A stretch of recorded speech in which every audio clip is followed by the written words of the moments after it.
It's in here.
Good afternoon, everybody.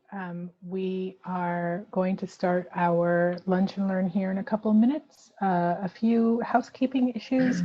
I am going to drop in the chat our live closed captioning link if you should need it.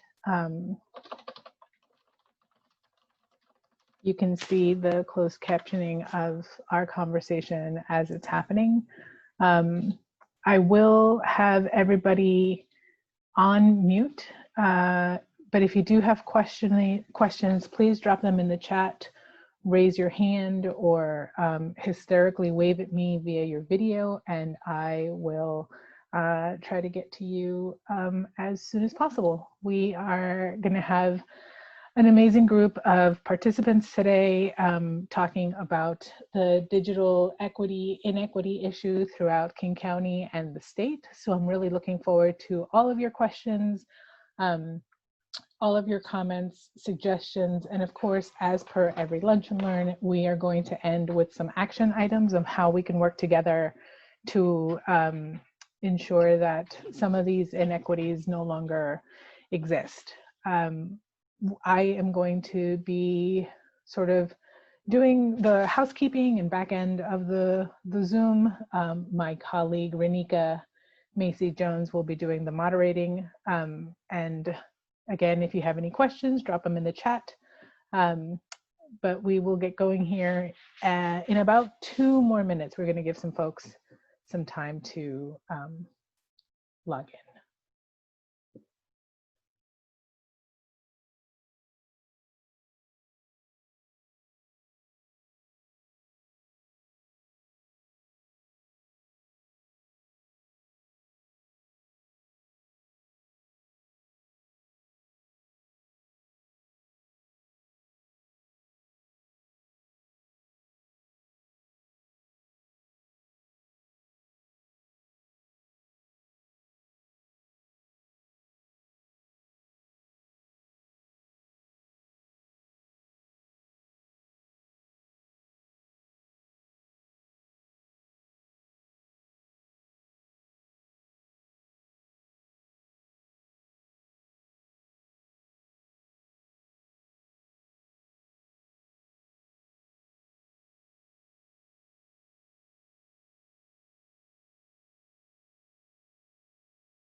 Okay, so we're going to get started here in a minute. For the panelists, I have asked you to unmute yourselves.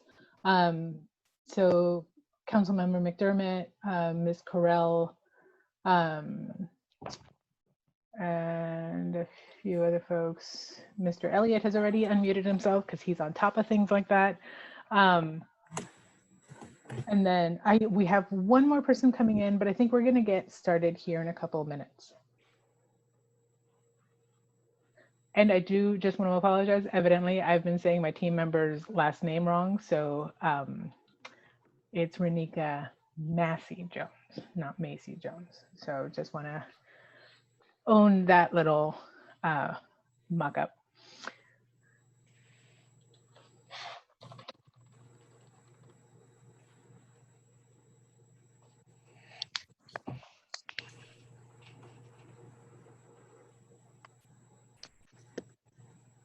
Good afternoon, everyone. My name is Renika, like Sharon had said.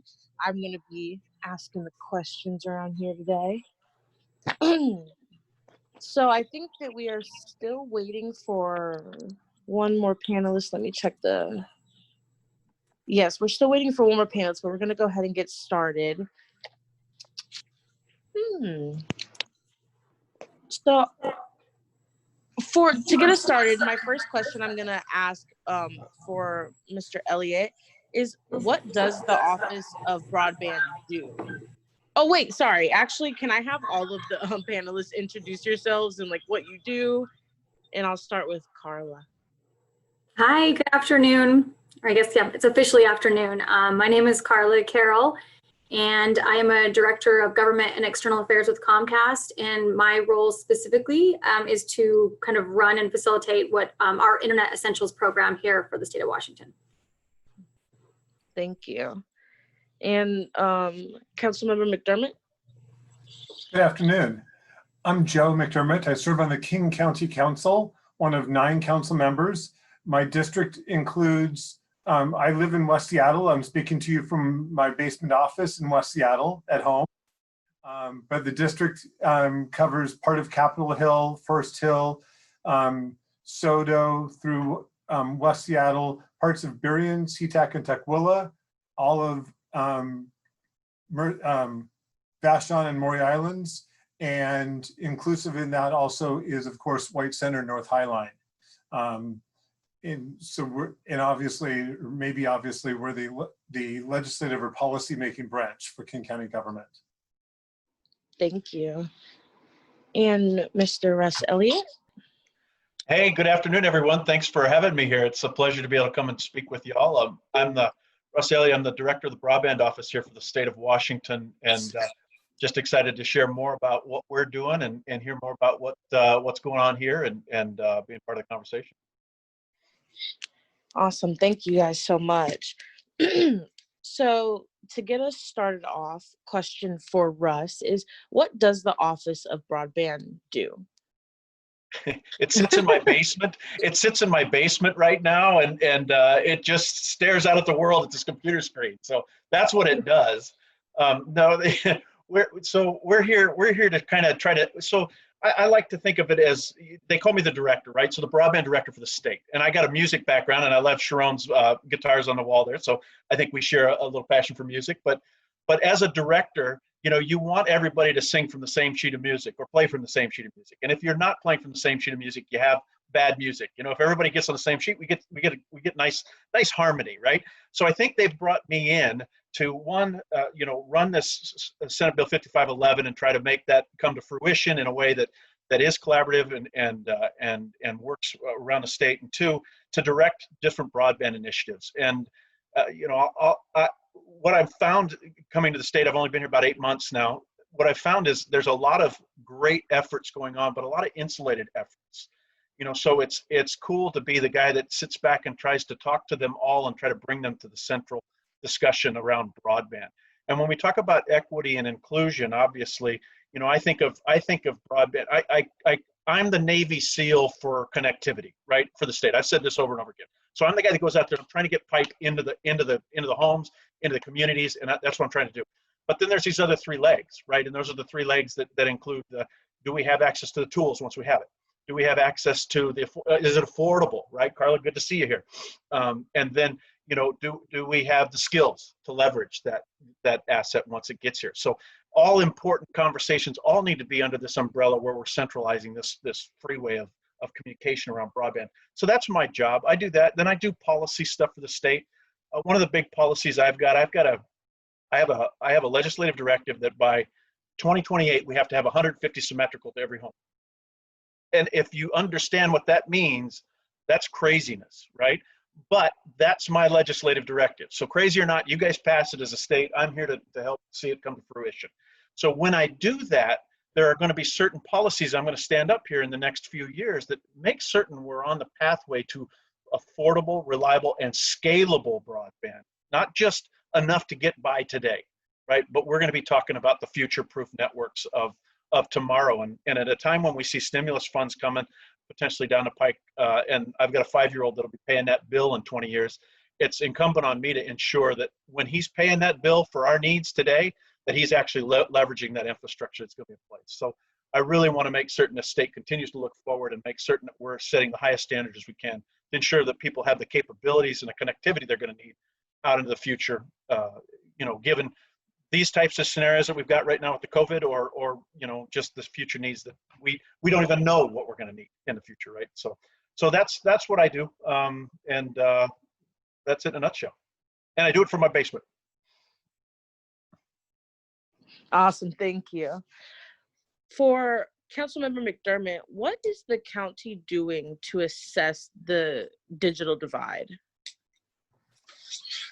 Thank you. Not enough, to be honest. And although some of this work maybe is focused or our attention has been called to it because of the pandemic, it is something I've been aware of and the county has been aware of prior to COVID-19.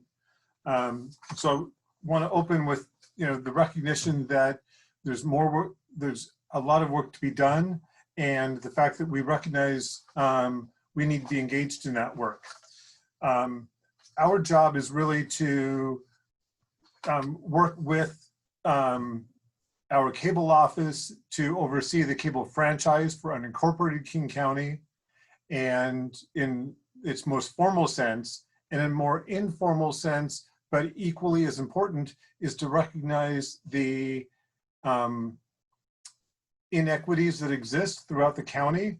In fact, the county last year, when we adopted our budget for 1920, included a proviso that to have a study done on broadband access.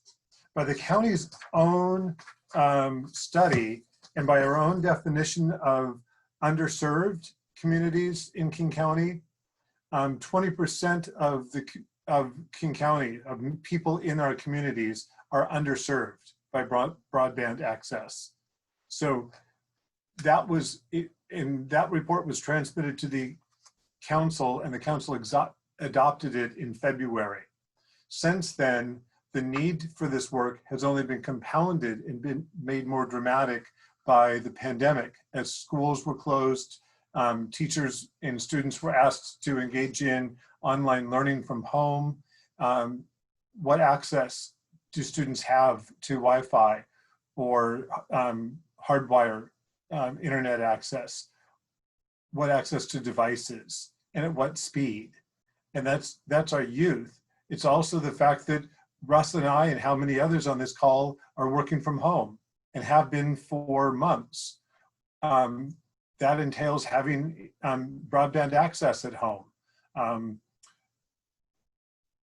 We have to recognize what assumptions work from home and the pandemic have hit everybody with, and how inequitable the impacts have been, particularly in broadband and so many other areas of the pandemic.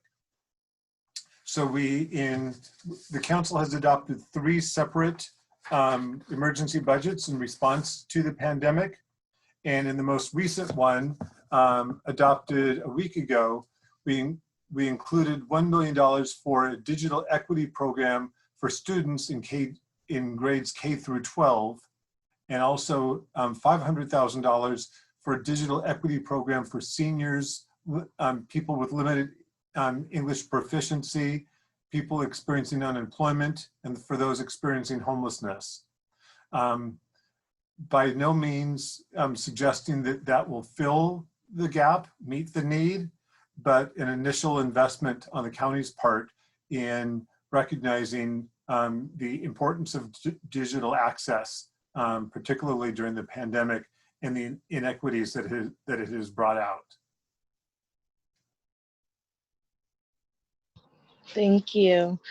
For Carla, there've been hurdles reported to accessing Comcast's service. How can we work together to remove some of these barriers? Sure. And just to clarify, I'll probably primarily speak directly to the Internet Essentials program, just because I think it's the most pertinent for this conversation. And I guess I'll just start by acknowledging, well, let me give a little bit of background on what the program is, just to make sure folks are aware of it. So Internet Essentials is really Comcast's what we'll call affordable internet program, and it was launched in 2011. So it's not something new in result of the pandemic, or it's been an initiative that's been a part of our kind of ethos and core values and pillars of what we work on since almost 10 years now. And I want to call out one thing around the program, because Russ spoke about this, and I do think it's important to reiterate, is in regards to the program is built around a comprehensive approach to the digital divide. And so I say that because it really works to address the three main barriers to broadband adoption. It talks about, and it focuses on a lack of interest or fear of the internet, and that typically comes from a lack of digital literacy. And so we have a digital literacy program. It comes from, and it focuses on a lack of functional equipment. So we provide discounted equipment or other access to equipment, and then the cost of the service. So the program is non-contractual. It does not require a credit check, and it is a $9.95 cost per month. And it does provide a broadband speed based on the broadband definition. So it really has been designed to address all these barriers head on.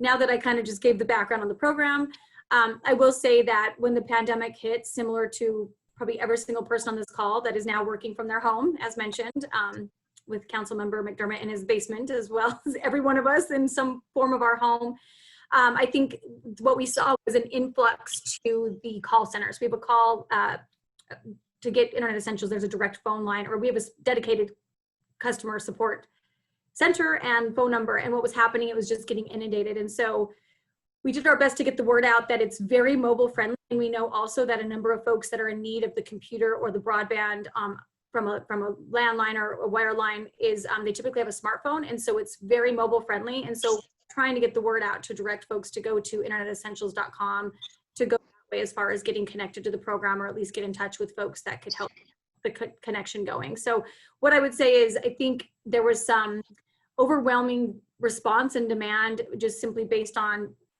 a pandemic that happened, and we did our best to respond. We provided 60 days free for the program, which we've extended through the end of the year. So continuing to provide edits and adjustments based on the program. But I think what I would tell you is that volume has adjusted, and if there were anyone that was unable to connect, you can obviously direct them directly to me, or again, recommendation if they go to internetessentials.com. It is very mobile friendly, and it provides 7 different languages for the online application, as well as a call center with 240 different language support options. Awesome. Would you be able to drop that link into the chat? Absolutely. Perfect. Thank you.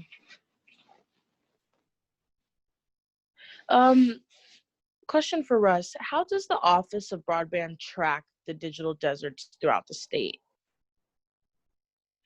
So that's a great question, Renika. And so my policy has always been what gets measured gets done. And so what I've got to do is really start to identify areas of need and concern. And I'll drop a link in as well on the chat, and it's broadband.wa.gov, where we are standing up a mapping initiative for everyone to start to tell the story as is. A lot of times I go in front of communities or groups of people, and I start my conversation with, okay, let's talk about this. My broadband at my home blank, fill in the blank. And what do you hear? You hear a lot of people, thank you for doing that. You hear a lot of people say, stinks or is bad or poor, that kind of stuff. And I immediately come back to say, I can't quantify that. I need to quantify that conversation. What does that mean? So what we've done is we've stood up a speed test map at broadband.wa.gov where everybody can go in and report what's going on at their location. This way now we can start to get a quantifiable reading of what's happening, where the opportunities are, and how we're going to address them. I'm excited to say that I have been working with Comcast on a couple of areas outside of their normal coverage areas, and their willingness to come to the table is fun. I mean, it's unique. It's not something that's been done in the past, and because we are starting to tell a better story and identify it, and talk more intelligently about it, I think their willingness to come to the table and consider some of these areas are indicative of the good work we're doing. So watch for that to explode here pretty quick. I'm going to be launching it with there it is. Thank you very much. Big go button right there in the middle of the page. So if you hit the go button, it does your speed test for you. Look at that, 12 milliseconds. Let's see what you got. Oh, you're smoking. Okay, go ahead, brag. Who is it? It's me. It's Sharon. I know, but Sharon, what do you got? Who's your carrier? It is Comcast. There you go, Carla. High five. I will say, however, that we did fight tooth and nail because my husband is a data scientist, so he pulls a lot of data and processes a lot. But it has been really helpful during work from home to be able to both of us use our laptops. My neighbor, unfortunately, she's struggling. Yeah. So what we ask folks to do is to take the speed test, and then to the right, there's a little survey there where you can enter your information. And for, you know, the big thing that goes on the statewide or the national level right now is mapping. Everybody's grumpy about the maps, right? And so instead of us sitting back and just continuing to be grumpy about it, I think what we do is we go the next step and we say, hey, we're going to do something about it. We need to get that map down to the parcel level. So this map is now taking us down to the parcel level. Sharon, if you go up to the top of that map right there and just keep going up, right there's a little red note above the Washington green bar there. It says view survey results. Click on that for me. You'll see this is going to be a dashboard that allows us to, actually tell a story now. And so I can, we believe in Washington State, we believe broadband is a community up discussion. We think the providers have done all the work they can from the provider down type conversation. It's now time for us to identify areas of need and bring that to the provider's attention for conversation. And whether they want to play or not. And if they don't, we'll figure out something else, right? But for the most part, as we start to identify areas, providers come to the table and they say, well, how can we help? And is there an opportunity for us to get some offset of the cost because the economic models don't make sense? But you can see some of the counties that have really gotten engaged in it, and some of the areas that are really getting engaged. And if you drill down, as you drill down on areas, just for the heck of it, kind of there you go. As you drill down in there, you can start to see how the map, the dashboard on the right will start to change. The yellows and greens are anchor institutions. So I've got a legislative directive to report to say what anchor institutions are, what their speeds are at the anchor institutions, because we got to have gigabit most of our anchors. So you'll see as you start to go around the state, you'll see that dashboard change, average download, average upload speeds. You'll see things as tests change. And then if you go, you can start to, there you go. You're seeing very strong speeds in those areas that are in the urban areas. So the challenge is that if you're a suburban area, and let's say you live over there by the lake and you're outside of the realm, the challenge is to get your neighbors all to get together and get on here and say, hey, I currently don't have good connectivity here. Well, let's identify what not good means, and let's see if we can't start to measure that metric and talk more intelligently about the need and how we're going to solve it. So this is what we're doing at the state level. It's going to take some time. You can put as many speed tests as you want on this thing. It'll average your speed test. So a lot of people say, well, I come home at night, my speed's way slow, or in the midnight when I get on, it's smoking fast. This will allow us to take that average, and if you give me 4 tests, it'll average that and give me your average speeds at your premise. So this allows us to talk a lot more intelligently about what's going on. This allows us to start to direct the conversation and really start to have an impact on where we can best, make our investments. Thank you so much for sharing that site and information with us. So for Councilman McDermott, how is racial equity centered in the council's decision-making process around the digital divide?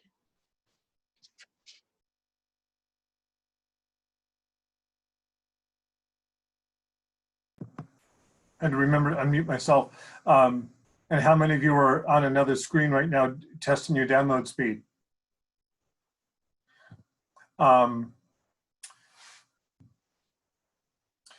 I think you see the council taking steps to make sure that it is centered right now during the pandemic. And that's the recognition you see in the budget work we did earlier, well, last month now. But I don't think there's enough recognition for the fact that it's just I think it's too easily dismissed as some rural or unincorporated areas of King County that don't have good digital access. And people don't make the correlation between that and racial equality and how big the convergence of those two are.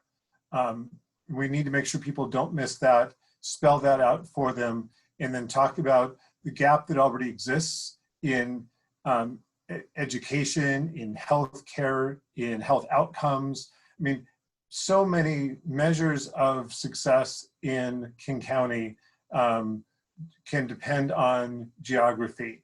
And it isn't because you live in a certain zip code. It is so tightly correlated to race and ethnicity and endemic issues within our society. This is the time when we need to be very clear about what kind of impacts there are and what we expect of local government and our state and federal government to step up and address them. And you've seen some of that work around, I'll keep repeating it, I'm afraid. You've seen some of that work around the pandemic in making sure that we are acknowledging individuals and businesses and organizations that are historically underserved and disadvantaged. But we need to double down on that work.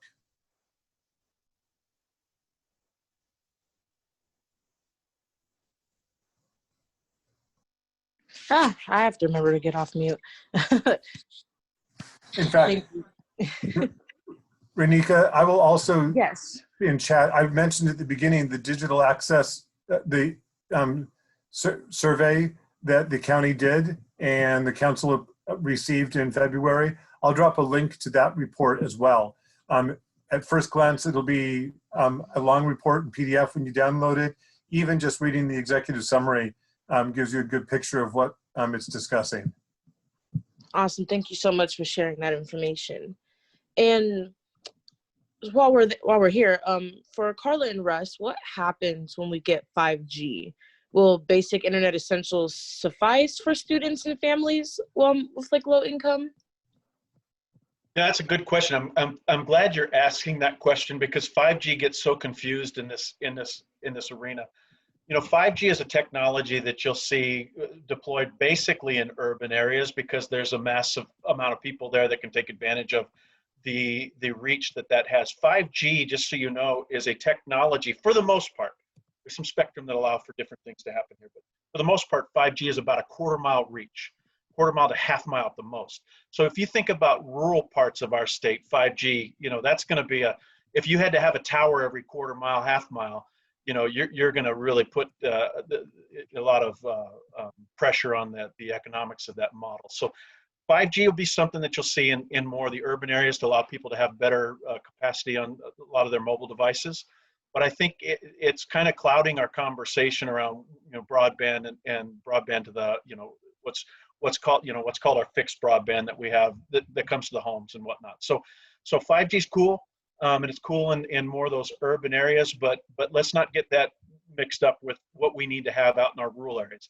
That said, I do know 5G has some technology in some of the lower frequencies, especially 600 megahertz, that has some reach and some capacity. Still got to be proved out. We'll see what's going on. So let's just let's keep an eye on that and see what we are. But let's not get lost in the 5G conversation, you know, because I think at times it tends to get in the way of our ability to, you know, talk about what we need to do to reach folks in our more challenged areas. Yeah, and I'll add into that. I think spot on as far as it's just a volume, the sheer volume that is needed to get the penetration, the speeds, and the experience is to the point of it. It's more of an urban play right now. But I would say, I think the complexity of whether it's 5G or we'll talk speeds, generally speaking, there's so many variables. So I say that because equipment has certain abilities and speeds that it can max out at. So it's, you know, I could tell you all right now, from an equity perspective, our entire network in the state of Washington is gig capable, whether you live in Bellevue, Washington, or, you know, into the Eastern Washington footprint, you have the same speed capabilities across our footprint. But where the variables come in is equipment varies and device capabilities vary. So it gets complex just because there are variables as far as the technology and how it connects and the capabilities of technology, whether it's the equipment or whatnot. So I just want to share that because 5G is similar in that regard, where it gets a little bit complicated based on its capability. Thank you. And Carla, so is Comcast services available east of the mountains? I know that when I lived in Ellensburg for college, I don't think, at least in Ellensburg, it was. And I don't remember when I lived in Spokane. Yeah, so the footprint, just to call out for the statewide footprint, it's going to be I-5 corridor, essentially, up past Bellingham to the border, down toward, down to Portland or to Oregon. It's going to be crossed I-90 to past North Bend. To your point, kind of, you miss out. We don't have our footprint in kind of the Ellensburg kind of middle of the state area, but we are over in Eastern Washington, Spokane area. So then to follow up on that question, what are, if anything, are companies like Comcast doing to develop a footprint in that middle of the state ground where it's just super rural, like not much, just out there in terms of internet access and that good stuff?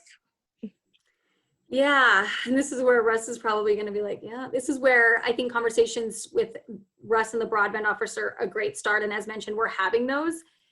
Where it gets tricky for, we'll call the middle of the state, if you will, where our facilities, we have not historically been, and it gets complicated too for us specifically. Typically, historically speaking, there was sort of footprints for carriers. And so our footprints were more, where we currently are. We have what we called overbuild in certain areas, where it means we come into where an existing provider already is. That happens sometimes, but it's financially really, really difficult to do. So there's sort of an incumbent provider. And I would tell you, we've looked at certain parts of middle of the state, and just getting our facilities there from where our head ends or our technology kind of ends today is really tough, if even possible. So I would say we continue to look and explore, and I think partnerships through the broadband office will help us to identify. But oftentimes, I just do want to call out that we may not be the best option to get to that location. There are a number of other options, and we hope, through Russ's work, I think that's where he will help to identify what that looks like to get to certain areas, regardless of the provider.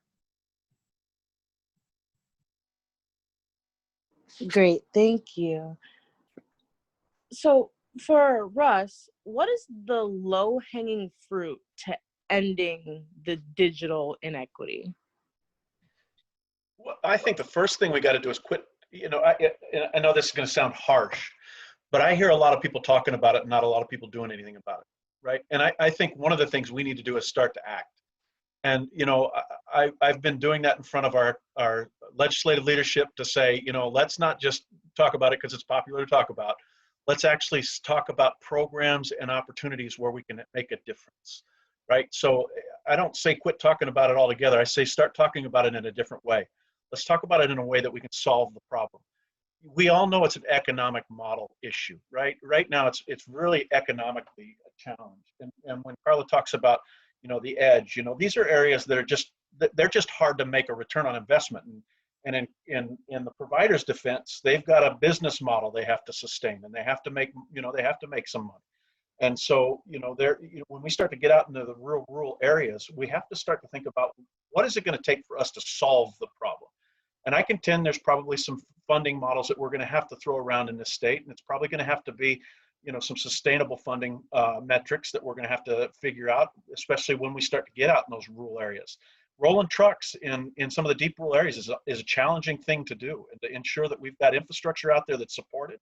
It's one thing to build it. It's another thing to make certain it's going to be there and viable and sustainable. So we have to have that conversation. So I'm starting some conversation around some of the universal funding opportunities that we might be able to look at here in Washington. The other thing we have to do is we have to chase federal funds. I estimate right now it's about a $3 billion fix for the state of Washington if we wanted to see, a fiber type network to the homes that don't have it right now. That's a big number. And given the fact that we're running into a deficit situation here over the next few years, it's hard for the state of Washington to say we're going to throw a bunch of money at this, right? So we have to be good at pursuing federal money. That's the other thing we have to do. So we have to band together and go figure out how to get a bunch of that federal money that's going to be out there. There's 16 billion rolling out there with RDOF in the next month. As far as the beginning of the application process, there's going to be another few $100 million that are going to come out in fall, hopefully with the Reconnect and USDA. And then on top of that, there's conversation right now in Congress around a multi-trillion-dollar infrastructure package.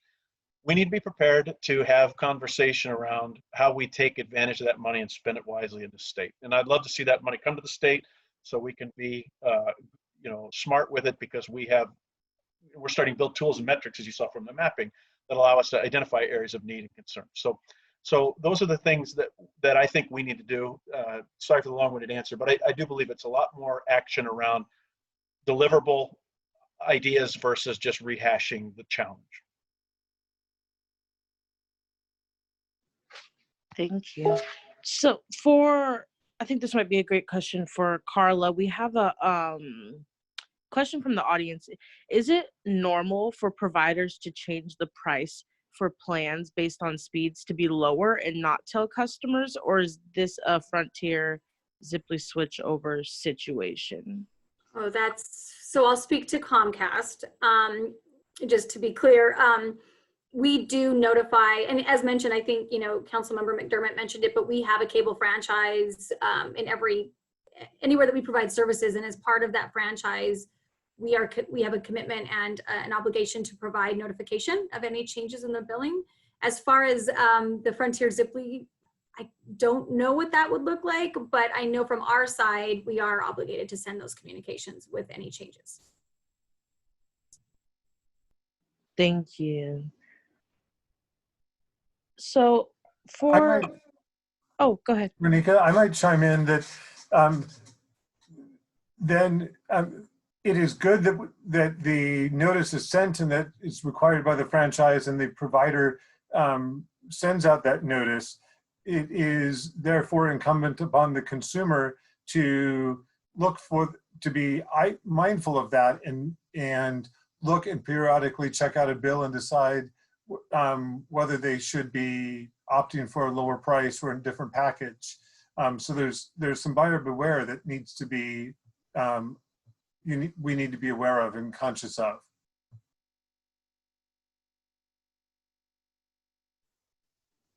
Gotcha. Thank you. And while I have you here, how is the county supporting work in communities of color to end the digital divide for students, elders, and families?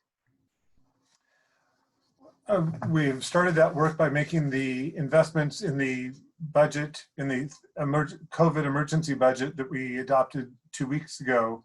And that is the $1 million for K-12 access and the $500,000, 500,000 for senior centers, people experiencing homelessness, and others to begin to address that.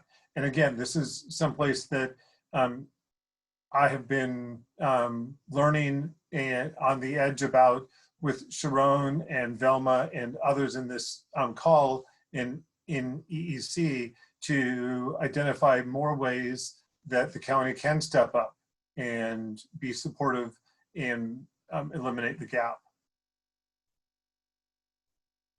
So part of, I guess, let me elaborate and say that part of my hope in this call, this webinar, is to maybe hear other ways that I can step up and be even a stronger ally and better partner.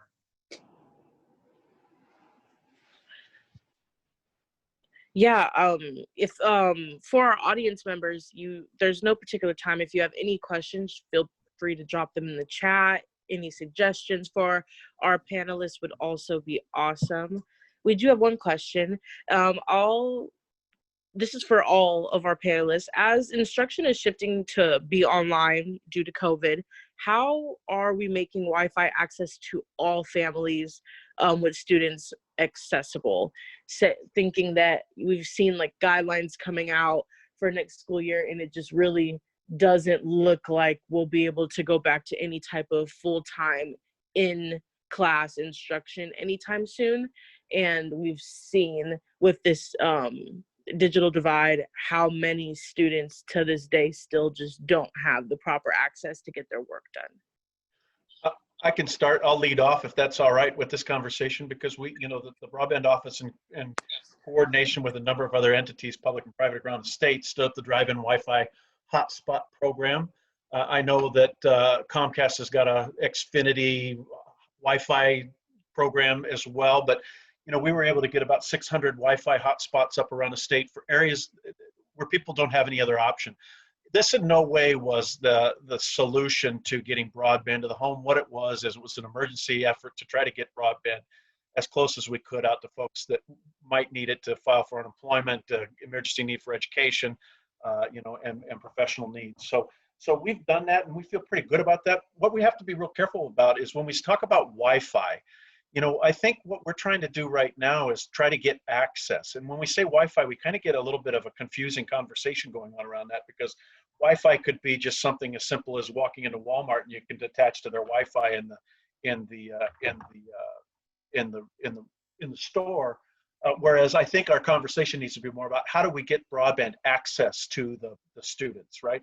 It can come over mobile devices. It can come over a landline type technology, and it can come over a wireless type deal. But how do we get access to students? One of the things I think that's going on right now that this group should probably put a little pressure behind is, I know OSPI has the opportunity to potentially go after an RFP that would allow for folks in need to have access to a fund that potentially would help them offset some of the costs, especially for students. And I think that's kind of got hung up a little bit there.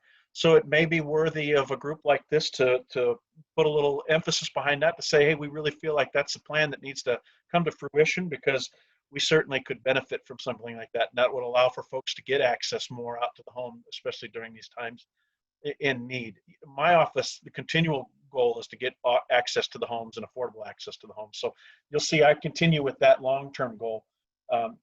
We've got this intermediate need where all the CARES Act money has really come out to try to band-aid this time right now.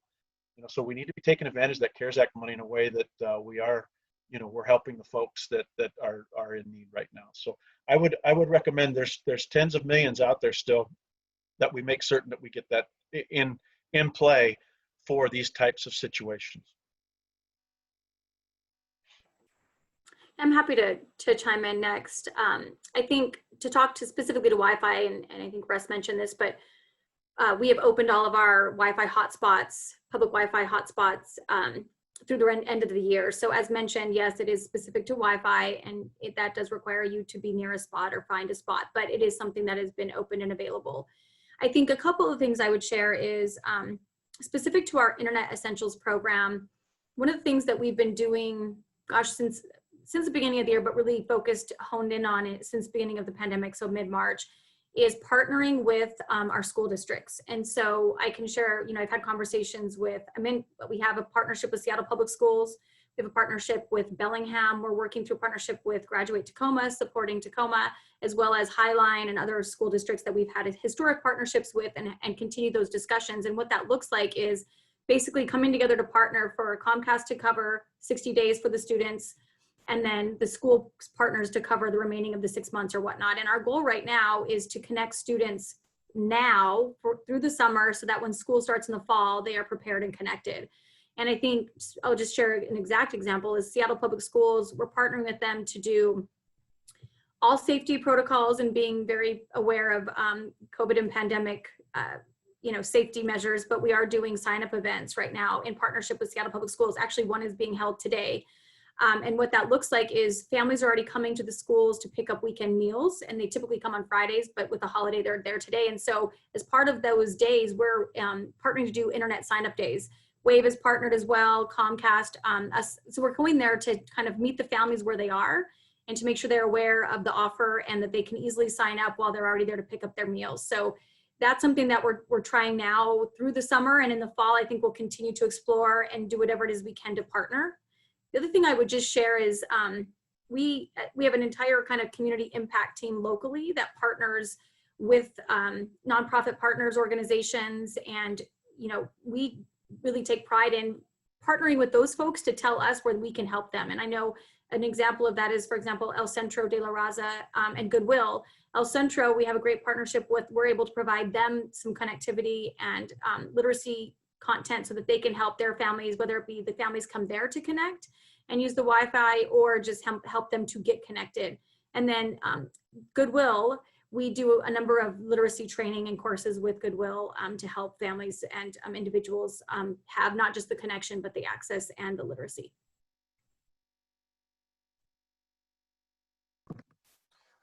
I would say from the county perspective, we want to support and encourage school districts in particular to reach out at this time, but also for us to identify what is the low-hanging fruit that our investment can have the most impact from. And that might be while King County is in its name, King County Housing Authority is actually a completely separate government. But maybe we partner with the Housing Authority to identify some of their buildings with low consumer connections, and whether it's hardwire units or have Wi-Fi available in the building, how can we have the best impact for what will be a very limited county investment? Because at the same time we're identifying this great need, county revenues are significantly down given the recession. So having the best impact for what we can invest is going to continue to be essential, and the continued support of the CARES funding, the federal funding that supports so much of our pandemic response. Without the federal response, we would be severely hamstrung in even doing what we're doing now.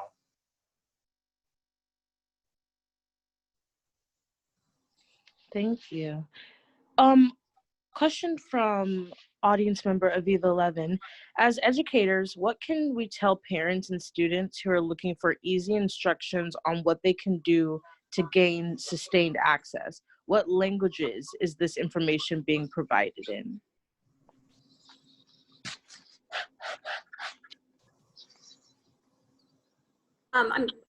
This is Carla. I'll just share that, I mentioned it very briefly at the beginning, but from an Internet Essentials perspective, as mentioned, we do provide support in 240 different languages as far as folks are able to call and the support line that can help speak in language. We also have bilingual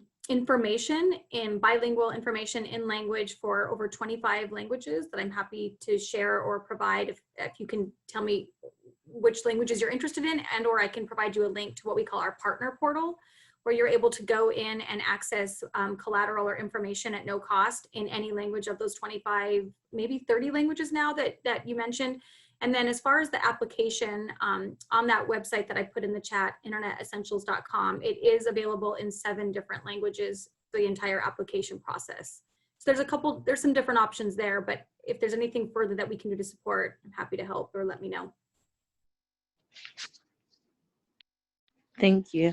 On this question here, obviously through Commerce, all the web information I put out is on the Commerce website, and it has the translate button. I think it translates into multiple languages as well. So I feel like we're addressing that. If not, I'd love to hear more, as to how we can be more proactive in that. But with regard to sustained access, again, this is a long conversation. This isn't, unless you're in a suburban area where there's potentially, or an urban area where there are providers there. I mean, the answer to that is pick up the phone and see who's got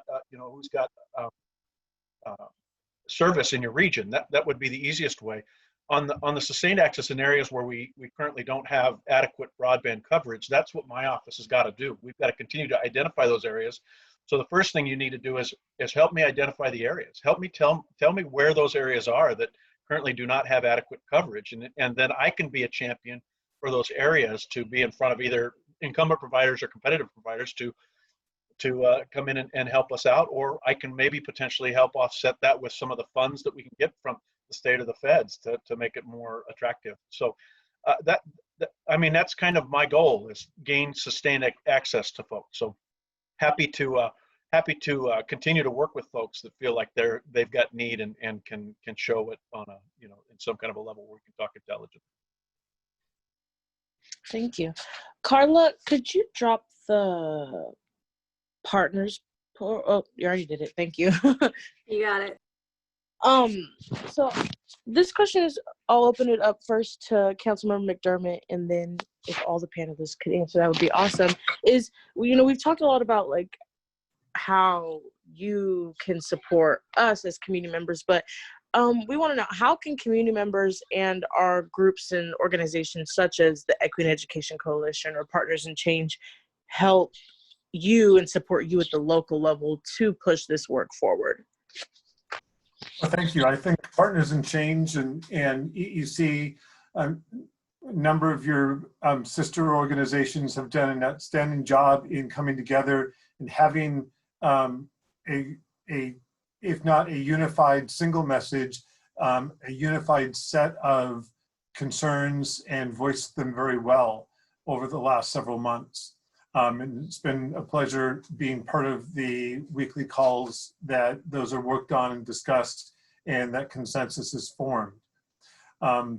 To continue to testify at county council meetings and committee meetings when items are on the agenda, particularly budgets and resources, but also to email or set up, usually you would be meeting with us in our offices or at a coffee shop in our neighborhoods, but in this day and age, by all means, Zoom appointments with your elected officials, talk to them about these issues, the issues that you want support from, identify where it can be, and ask your council member, your city council member, state legislators for that kind of direct support. That's exactly how you build that advocacy and support on the day that a vote is in committee or before the council, to have already had conversations and built that relationship.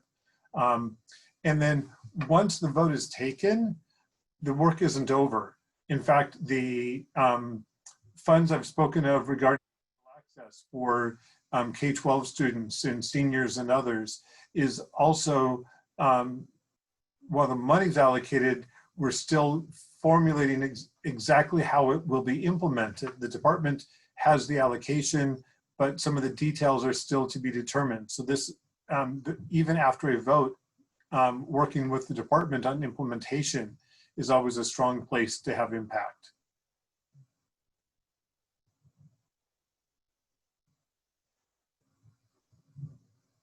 I have a slide, if I'm allowed to share the screen. I've been poking Sharon in the background here saying, hey, let me share my screen, let me share my screen. But it'll speak to kind of...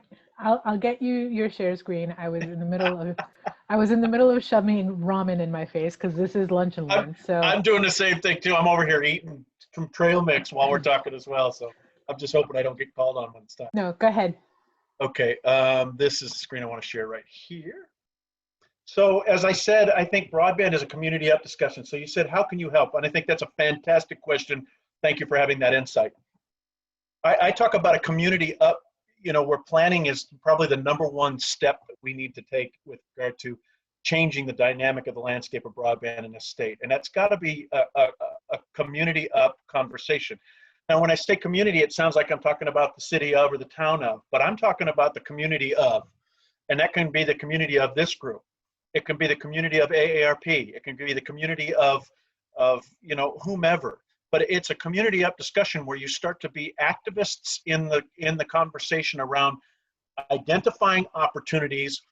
Then we'll help source fund, and then we'll get it delivered, and then we'll service the darn thing.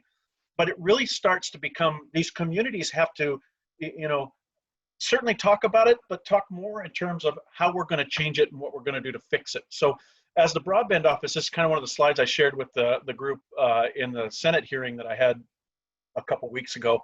But it really starts with the community, and it starts at that community level. So So when you think about, you know, the equity in education group and what can you do, you can begin the conversation around supporting a proactive change, you know, and what can we do, you know, and if it is affordability, it's the community coming together and holding the charters, you know, and saying, hey, Internet Essentials is awesome. Thank you Comcast for that. You know, who else has something like that? We have a proof of concept. What else can we do in our communities to ensure that where they're not, you know, you have similar programs.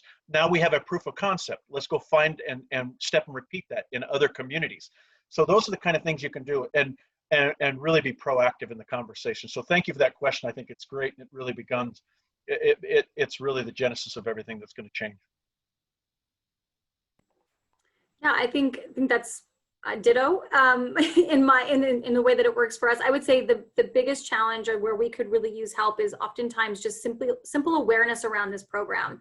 And it's like I said, it's been around since 2011. We have a number of local partnerships. Exactly, we have 71 nonprofit partner organizations that we support or work with here in Washington.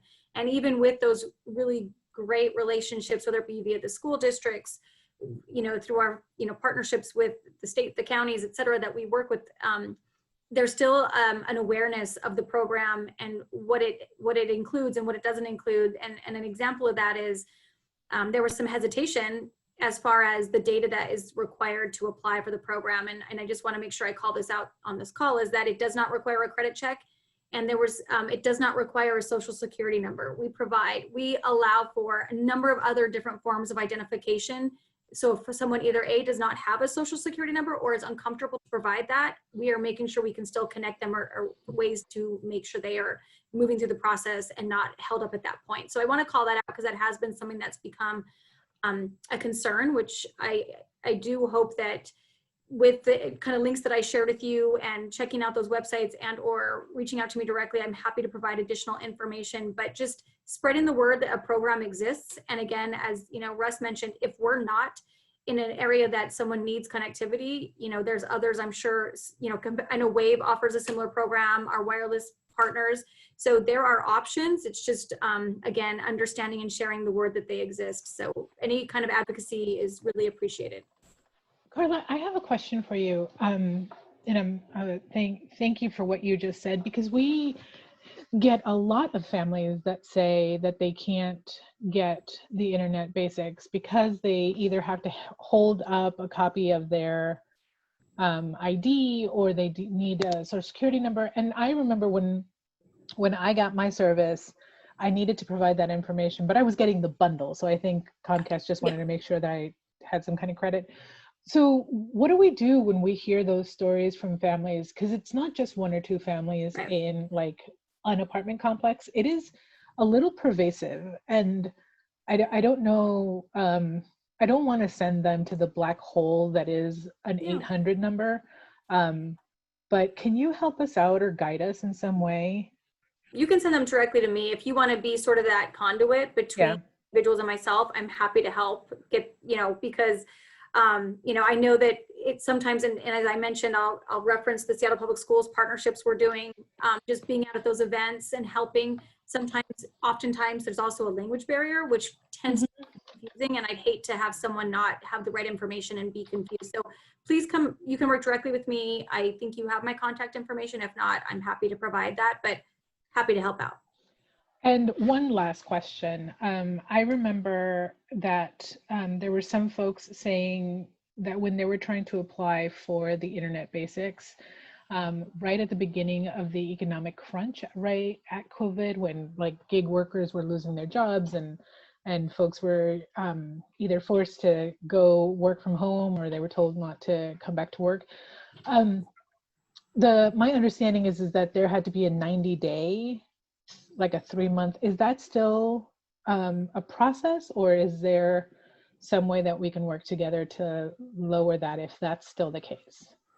So it's a good question. And kind of back to how the program was created, because it will go directly to your question, is really created to solve for the unconnected. Okay. So folks that were sort of kind of switching plans, they would already were connected and had crossed that bridge. Well, I know COVID is a whole different ballgame. The program was created, as mentioned, almost 10 years ago. So in the sense of how it was created, that 90 days does still exist. But with that being said, there are a number of options, whether it's prepaid or other solutions we can totally help with to make sure someone is still connected. So work with me on that. I'm happy to kind of connect with you and we can talk through whatever that looks like. Okay, that would be great, because I think our big concern is that there are folks that weren't unemployed 90 days ago or 100 days ago. And yes, and this is not business as usual. It's yeah, very and it feels like there's sort of a disconnect between the emergency that a lot of our families are having now, especially since a lot of our families thought that online learning was going to be like a 1 month thing and they were just going to have to figure it out, and then eventually we'd go back to sending our kids to school and being able to go to work, and that doesn't seem to be the case at all. So I would love to work with you, Councilmember McDermott and Russ, on how do we really change this, because I don't we have school districts that are telling us they're not going to open until January 2021, if that. Yeah, I think Great. the conversation's a great start. So this is a good start, and I'm happy to participate and help out. Thank you. And I think, Sharon, on that topic, I think it goes back to what I was talking about earlier, and it kind of answers a little bit of what Maria's asking for over here in the questions again. OSPI has the opportunity to potentially leverage some of those funds. And can we see those CARES Act dollars get thrown back out there for those folks that are in need that have options, right? I think it's a pretty simple solution, and I'm uncertain as to why it's not progressed, right? There was a conversation that OSPI said that we're going to do an RFP, and for some reason that RFP never took off. So again, advocacy from a group and a community, and that could be your community, to get back in front of those guys and say, where are we at? What are we going to do? And how soon can we get something like that maybe back on the docket for discussion? Because we're definitely going to be in need. Because you're right, we're here for a little bit longer term than we all thought. And I think you're dead on. And I think we have to start to answer the question to bridge this gap that we have right now. Great. Thank you. Again, I want to remind folks they can drop a question in the chat. If they have any comments, please let us know. And I think I'm going to toss it back over to Renika and see if she's got any other questions.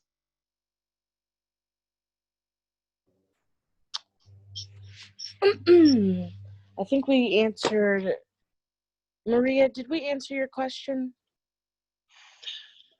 Maria's got a little bit more there with regard to the safety of the hotspots, and certainly that has got to be something that we all take into consideration. It is a public hotspot. It is open for the public to attend, and it's in no way am I guaranteeing any kind of safety and security. So what I want everybody to understand is it is just an option out there that is available, but please take precautions, both when you're sharing your data across the network and when you're there. I certainly would hope we're in a place where we can be safe in our cars, but no guarantees. So again, short-term solution, trying to solve a quick need. And that's what that is. It's not meant to be a long solution to our challenges. I actually have a question for the three of you. Russ, you and I are on a couple of groups together, and I have heard you talk about the sort of drive-in model with Washington State University. Could you?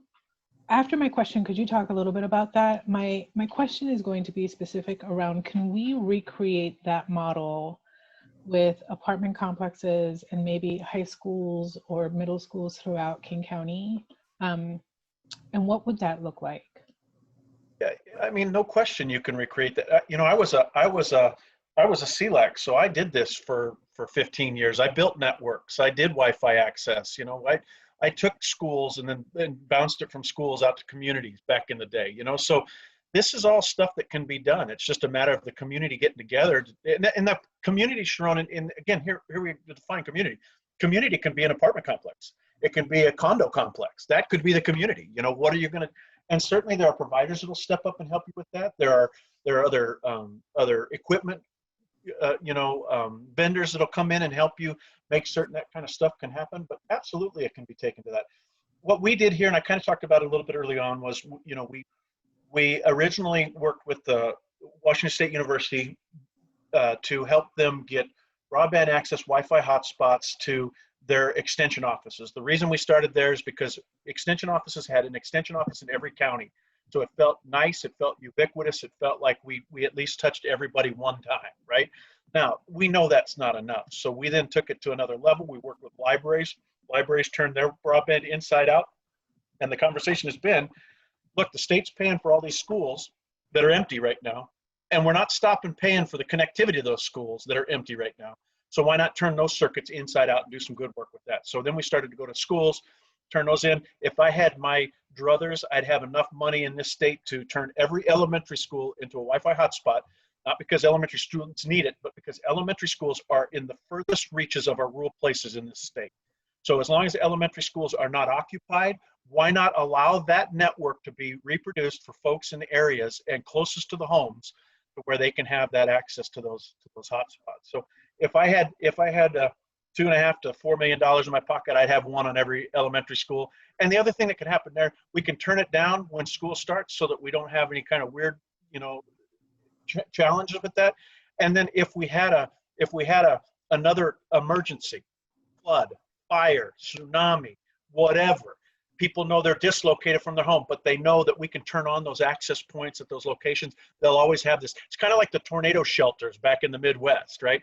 You always knew where there was one if you had to, and it could be your basement, but you know, this would be mine, right here. But no, so, you know, so that was, you know, that's kind of the idea behind it. But I would say that certainly everybody has the opportunity, and again, just getting that community together to have that conversation, you can solve that problem.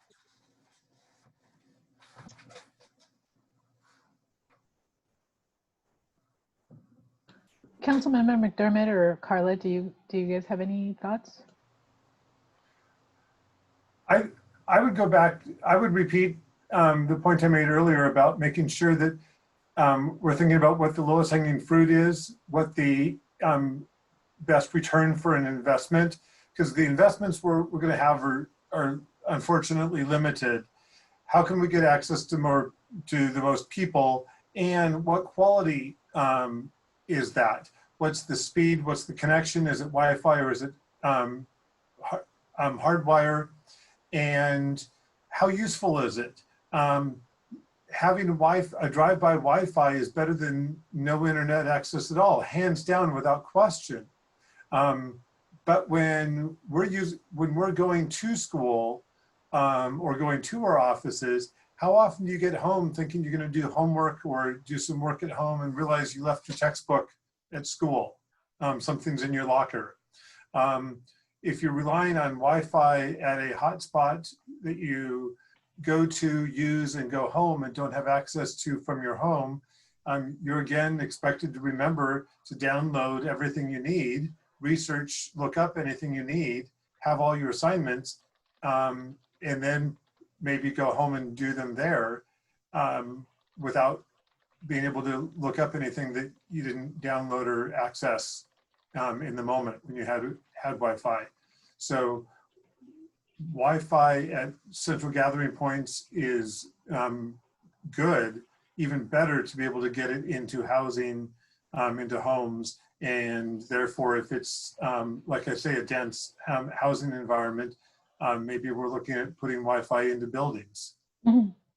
No, I mean, no doubt it seems like the best solution is to get households connected, because being a former New Yorker, I can appreciate not needing a car and not having a car. So now that I have to have a car, I am often thinking not everyone has a car. And, you know, we still have a ton of people that use public transportation, a ton of, you know, there's still students that don't have vehicles and can't afford them. And you know, I also wonder, and maybe this question is more to Carla, how do we start growing a coalition of providers like Comcast and organizations like myself and property management companies and landlords to really look at having internet availability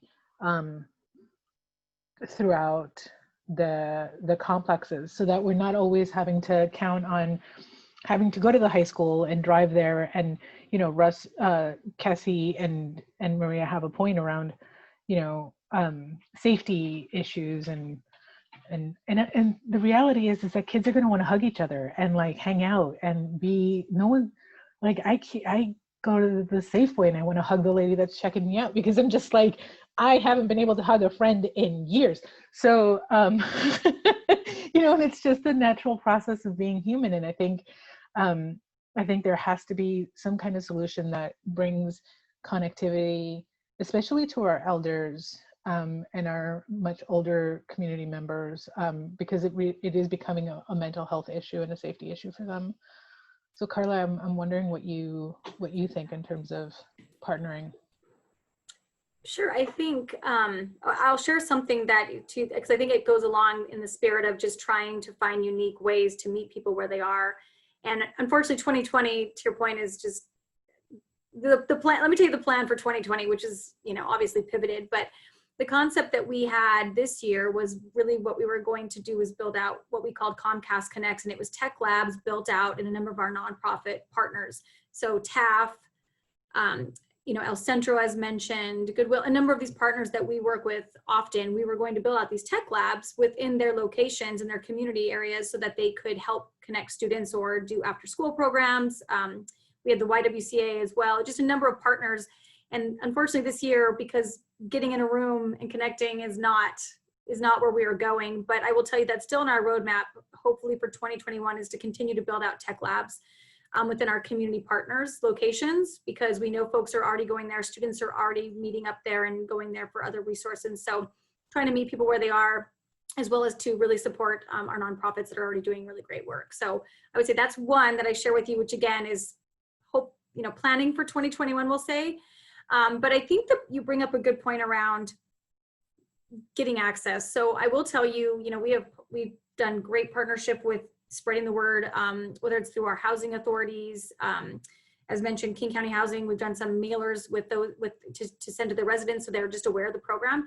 But there are just to share with you throughout our whole footprint, there are apartment complexes where oftentimes we're not allowed to come in and build out. Either the tenant, either the superintendent does, or the landlord won't let us in, or so there are sometimes inability for us to access a building. So we'll have a tenant that wants our services and we're not able to go in and build it out simply based on, I'm sure, broader reasons and partnerships or whatnot. But there is times when it gets more complex than us just not being able to go because the individual tenant wants our services. So it's not as often as the other ones, but it does come up sometimes. So.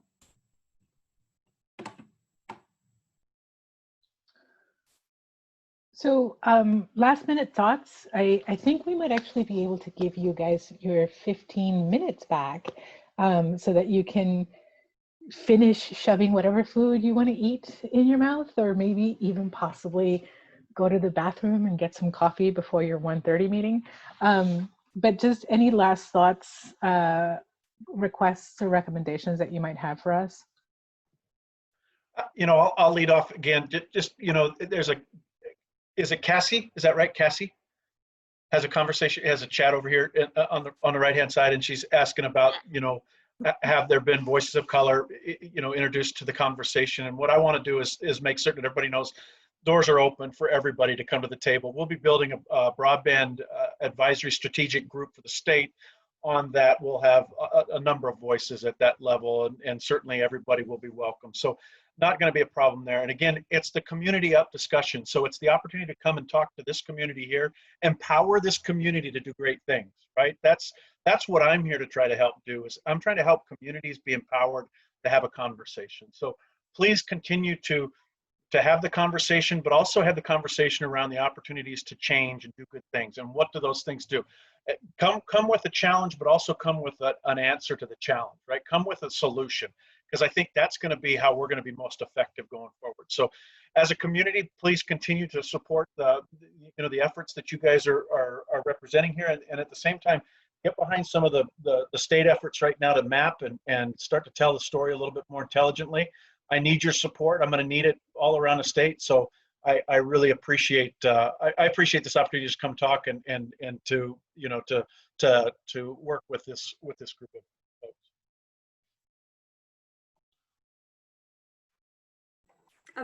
I'll guess we'll go down the line, at least in my screen. I don't want to be repetitious, but again, I think if you can help to share what exists right now, because I will tell you, oftentimes there's a question of access versus adoption. Sometimes there's, for example, Internet Essentials is available, and we have a number of folks that oftentimes either are not aware, or B, adoption of the program because of a number of the barriers that I mentioned, whether it's equipment, literacy, et cetera. It becomes a little bit daunting and overwhelming. So just, this program really does help to address all of those. It's very comprehensive. And so I would just reiterate that if there are folks that are nervous or are unsure about, some of the components of the full adoption of broadband, whether it be the literacy, the computer, or the cost, and just please share the word that whether it's Comcast or Wave or other programs that exist, a hotspot, that there are options, and just really want to make sure we're connecting all of the members of our community. So advocacy and getting the word out. I want to thank you for inviting me to be part of this conversation, to have already been in conversation with EEC and expanding this work, and look forward to continuing to partner with you. And again, let me follow up with Sharon and Velma. In particular, others are welcome to reach out to me. In fact, I'll put my email in chat so that everybody can do so easily. And toward the investment the council has made in short-term access, that as the department is making decisions about how those funds will be allocated, this is a good time to be in conversation about that. The chat window is right to make sure that we're reaching out and asking you, not presuming that you will come to us. And I appreciate the chance to be able to have this conversation, continue this work. On behalf of all of us here on the Zoom, and all of our 70 members in Partners in Change and the Equity and Education Coalition, I want to thank all three of you for being on the call and just really being honest about where we are, what the work is, and how we can work together. Before January, I would have never had a conversation about digital equity, because it just, I don't know that any one of us really, well, maybe Russ, but I don't really know that any of us really thought about how invasive digital inequity was, and how 2020 was going to be the longest decade of our life, and this was just gonna we were just going to pivot to so many things that needed to be online and were going to be only available online. So I really want to thank all three of you for your leadership and being a part of this conversation and including us in it. For all of those that did not have a question but will be processing through this, please send us an email at info@eec-wa.org. And we will either forward your information or questions, or we will work on getting your question answered. Again, thank you so much. Just a couple of things. Next Lunch and Learn is, July 10th, we're going to have Friday from 1 to 2:30, we're going to have a Lunch and Learn around what education is going to look like in the time of COVID. We are inviting members of the statewide teachers union, as well as some members of the local regional teachers unions, as well as principals, administrators, school board members, parents, and students, to talk about what our hopes and fears are in terms of education come August. And then July 15th, we will have a Lunch and Learn with Jorge Barron from the Northwest Immigrant Rights Project to talk about undocumented students, undocumented families, and how they are being affected by COVID. And then, what else do we have? July 29th, we are going to have a 2-hour Lunch and Learn special around the removal of law enforcement and school resource officers from all educational campuses. So please sign up for our websites, sign up for a newsletter, let us know what you want to hear about, what you want to talk about, and look forward to seeing you in 2 weeks. Thank you again to our panelists. Thank you everybody who was on the call. Really appreciate all of you. Please stay safe and stay healthy. Thank you. Thank you. Thank you. Thank you.